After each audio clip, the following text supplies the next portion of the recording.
लद्दाख से लेकर दक्षिण चीन सागर तक दादागिरी पर उतारू चीनी ड्रैगन अब अपने ही बिछाए जाल में बुरी तरह से फंस गया है। साउथ चाइना सी में पिछले 1 महीने से युद्धाभ्यास कर रहा चीन अब अमेरिका के जवाबी कार्रवाई के सामने झुकने को मजबूर हुआ है। दरअसल अमेरिका ने साउथ चाइना सी में जोरदार युद्धाभ्यास शुरू किया है। बताया जा रहा है कई साल बाद अमेरिका ने इतना बड़ा युद्धाभ्यास किया है।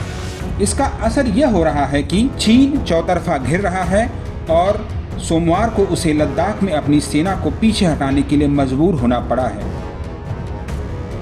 दरअसल शनिवार को ड्रैगन की धमकी से बेपरवाह अमेरिका के 11 लड़ाकू विमानों ने एक साथ साउथ चाइना सी के विवादित इलाके में उड़ान भरी। इसमें परमाणु बम ले जाने में सक्षम अमेरिका के B-52 बम वर्षक विमान के साथ 10 अन्य फाइटर जेट ने हिस्सा लिया। इन सभी विमानों ने अमेरिकी एयरक्राफ्ट कैरियर निमित्त से उड़ान भरी थी। यूएसएस निमित्त के साथ USS Ronald Reagan aircraft carrier भी युद्धाभ्यास में हिस्सा ले रहा है। जानकारों की माने तो ऐसा बहुत कम हुआ है कि अमेरिका के 2 एयरक्राफ्ट कैरियर एक साथ युद्धाभ्यास करते हैं। माना जा रहा है कि अमेरिकी नौसेना दिन और रात दोनों ही समय में युद्धाभ्यास करके चीन को उसे किसी भी दुस्साहस के खिलाफ सख्त संदेश दे रही है। ये एयरक्राफ्ट कैरियर दुनिया भर में अमेरिकी नौसैनिक ताकत के प्रतीक माने जाते हैं। उधर अमेरिका ने कहा है कि उसके इस युद्धाभ्यास का मकसद इस इलाके में हर देश को उड़ान भरने, समुद्री इलाके से गुजरने और अंतर्राष्ट्रीय कानूनों के मुताबिक संचालन करने में सहायता देना है।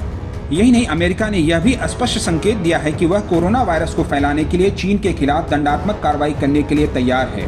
अमेरिकी राष्ट्रपति डोनाल्ड ट्रंप के chief of staff mark Meadows ने सोमवार को कहा कि अमेरिकी युद्धाभ्यास इस बात का संकेत है कि व्हाइट हाउस प्रशांत महासागर और उससे आगे प्रभावी शक्ति की अपनी भूमिका से पीछे नहीं हटेगा।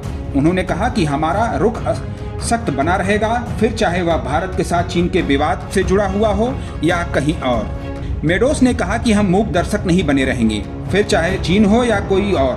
हम प्रशांत महासागर या किसी और जगह पर किसी अन्य देश को अब सबसे ज्यादा शक्तिशाली प्रभावी ताकत होने का दर्जा नहीं लेने देंगे।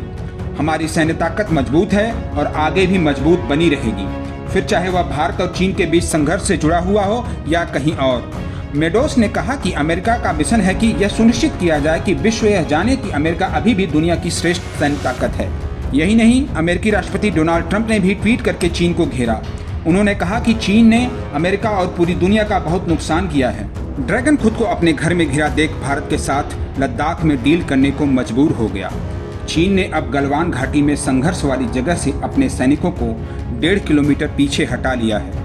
चीन के विदेश मंत्री वांग यी की ओर से विस्तृत बयान जारी करके उम्मीद जताई गई है कि अब दोनों पक्ष ऐसा कोई कदम नहीं उठाएंगे जिससे विवाद बढ़े। उन्होंने यह भी कहा कि चीन अपनी संप्रभुता और सीमा क्षेत्रों और शांति के प्रभावी तरीके से रक्षा करता रहेगा। माना जा रहा है कि अमेरिकी दबाव के आगे चीन ने झुकते हुए भारत के साथ तनाव कम करने का फैसला किया। नवभारत टाइम्स ऑनलाइन के लिए शैलेश शुक्ला की रिपोर्ट।